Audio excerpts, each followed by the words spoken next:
Hey guys, welcome back to my YouTube channel. My name is Dami. I'm a student here in the Philippines. In this video, I have a guest with me. He's from Egypt and we'll be discussing why he moved here for studies. So let's get into it. Meet my guest. What's your name? My name is Mohammed Abuzau. Okay. Where are you from? I'm Egyptian. When did you move to the Philippines? I came to the Philippines almost 4 years ago, I believe. Okay. That's what year? That is back in 2018. So I think more closer to 5 years, I suppose. Okay. So how did you know about studying in the Philippines? Well, my brother was actually here before I was, and he was also a UC student taking up IT. Okay. And he basically told me that studying in the Philippines would be a really good opportunity. It would allow me to explore different options. It had a better curriculum than Egypt, you know, that type of thing. Okay. And I wasn't really sure about nursing in the first place. Okay. Little known fact, I was actually in education first. I had an entire semester of education under my belt. Okay. But then I had to switch to nursing because education didn't feel worthwhile. Education was really boring. Boring for you. So that's pretty much how I got started in UC. Okay. From Egypt, you didn't plan to study nursing? Not really, no. I was actually really interested in medicine. Okay. But as you may know, medicine is really expensive. Expensive, and you need to do like BS Bio before you could go into it, actually. Yeah, there's basically a ton of requirements and a ton of money is necessary, so I started looking into alternatives, things like pharmacology, physiotherapy, nursing, of course. And out of all of those options, nursing kind of seemed the closest that I could do to get to medicine.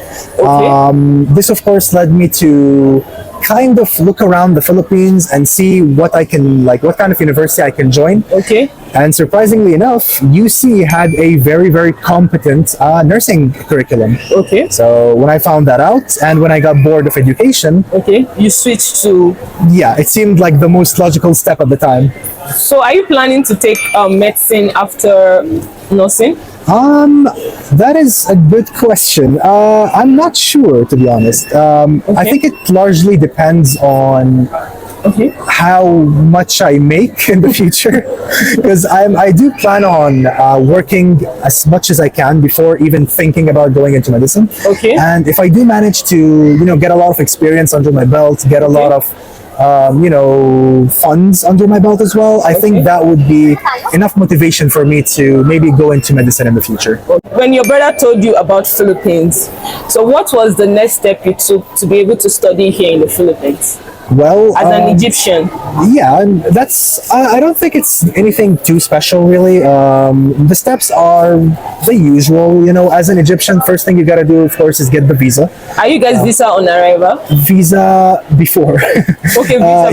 You basically gotta apply. You gotta get it approved, because third world countries such as Egypt usually don't have a visa on arrival system.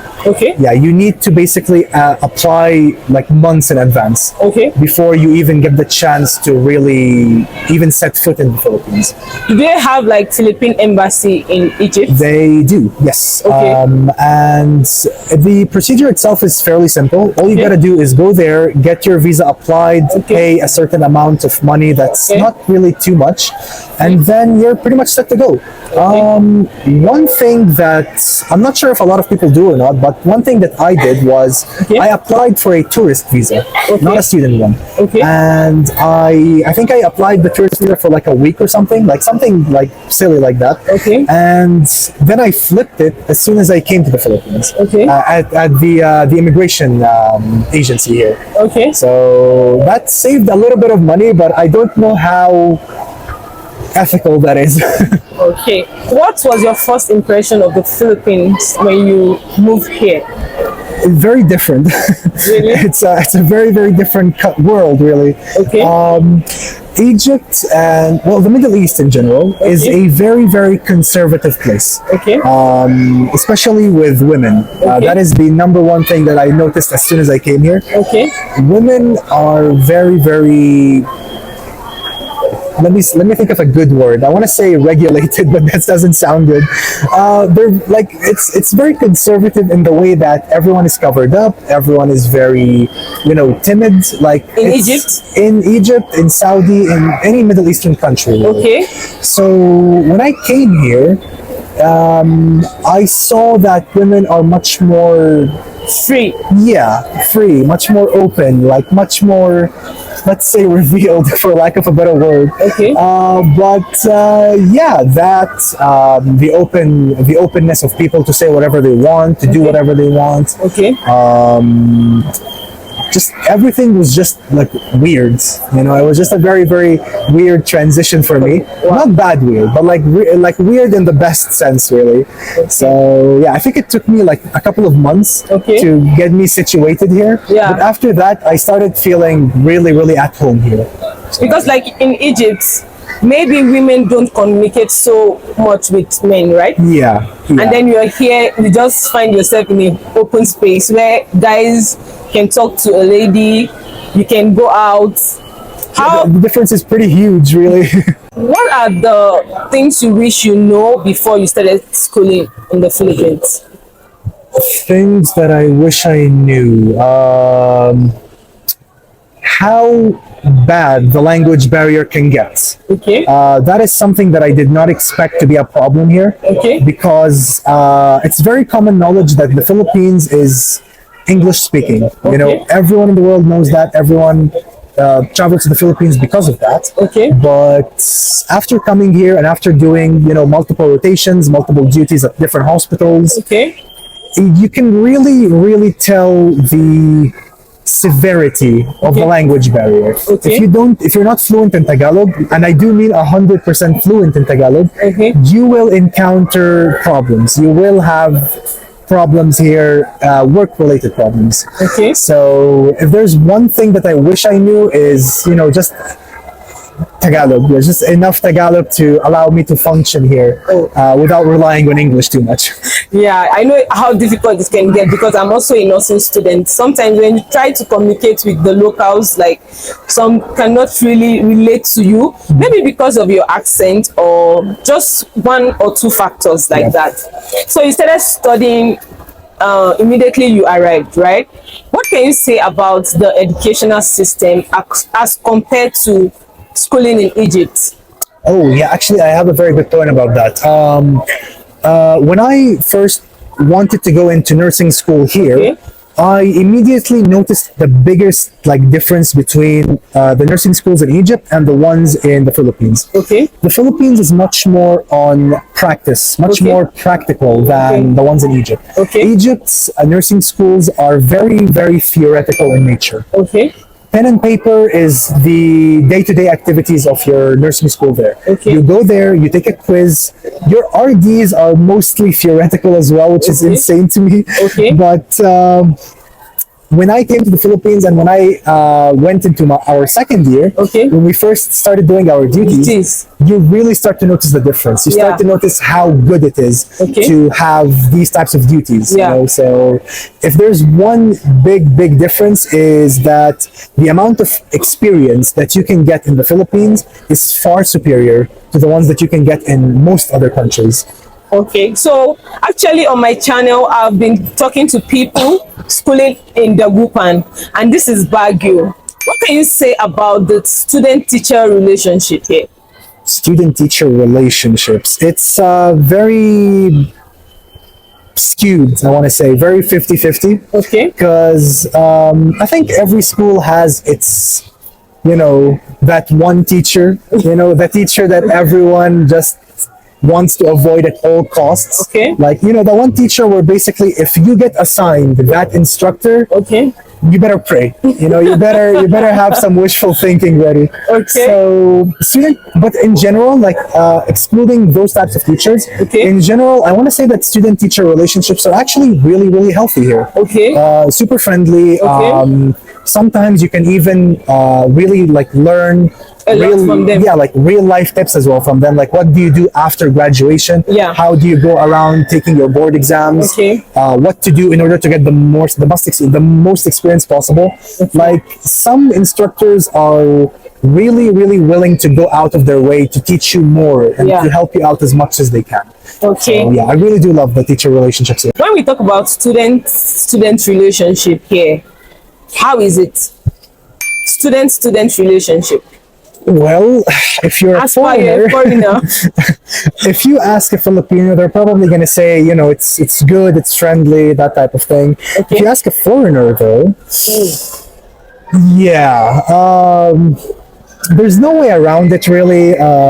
Most Filipinos are English speaking. Most Filipinos have the knowledge, Okay. but they are very scared of using it because they don't want to, like, because I've had this conversation with tons of Filipinos, and they've all pretty much given me the same reason why the student relationships between Filipinos and foreigners can be so different is because Filipinos are very shy when Okay. it comes to expressing themselves in English. Okay. They don't want to make a mistake. They don't want to Okay. mispronounce something. They don't want to make themselves look bad, basically.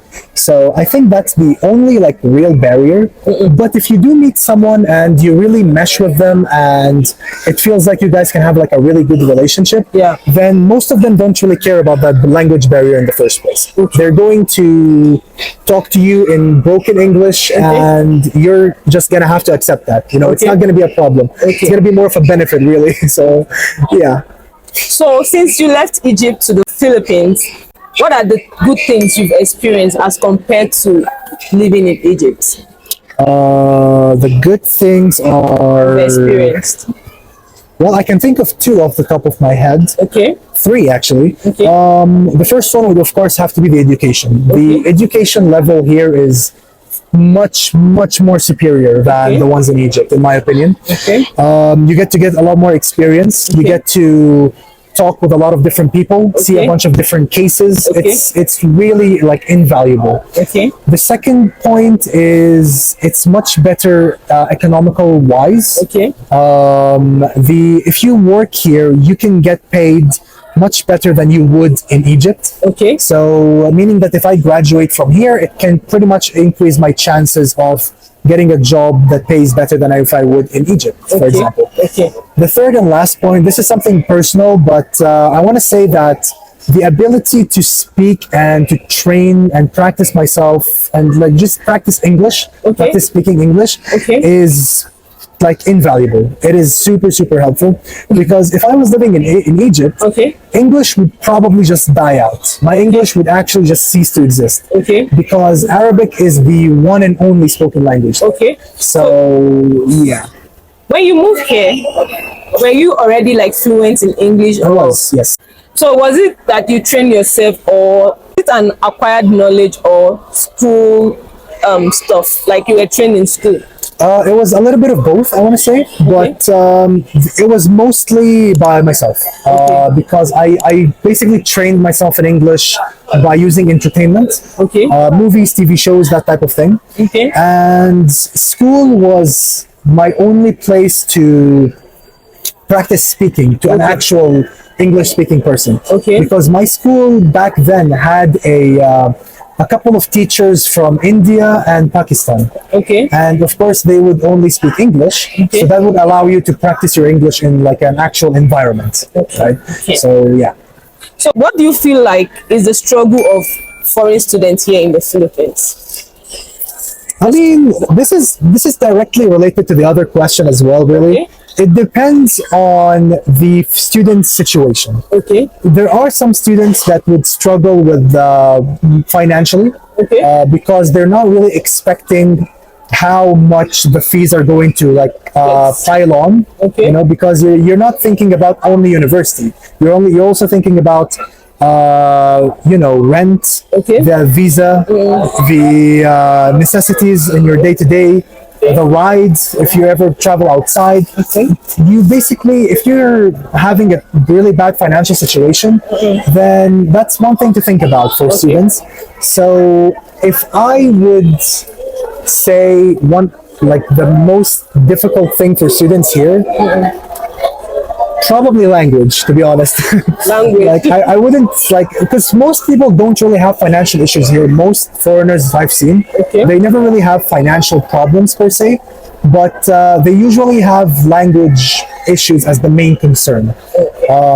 For example, some of the Arabic people that I used to know here, even though they've lived here for a very long time, Okay. their English is still quite broken, and they don't speak Tagalog either. Okay. So They always have issues. yeah, they only speak Arabic basically, and that's not really gonna allow them to Enjoy do the anything. country. Yeah, like not even just enjoy, but like, what about your university?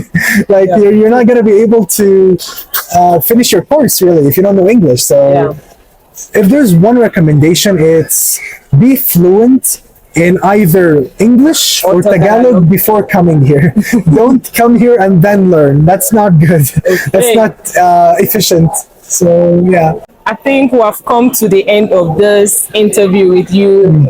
And I'm so excited you honor my invitation to share your own side of the story, because a lot of people might want to come from Egypt just so they could learn one or two, and a lot of Filipino too might want to just hear our own perspective, how we're doing in the Philippines. Are we okay? Is there something to adjust? And yeah, so thank you for coming on the channel. Of course, always happy to help, and hopefully you guys are gonna get enticed enough to actually come here to the Philippines. Okay, yeah. All right, thank you. Okay. Okay, so guys, you heard what Mohammed have to say. That is his own experience with schooling here in the Philippines, and yeah, I hope you will continue to enjoy the country. If you haven't subscribed to my channel, please click the subscribe button, and I'll catch you guys in my next one. Bye.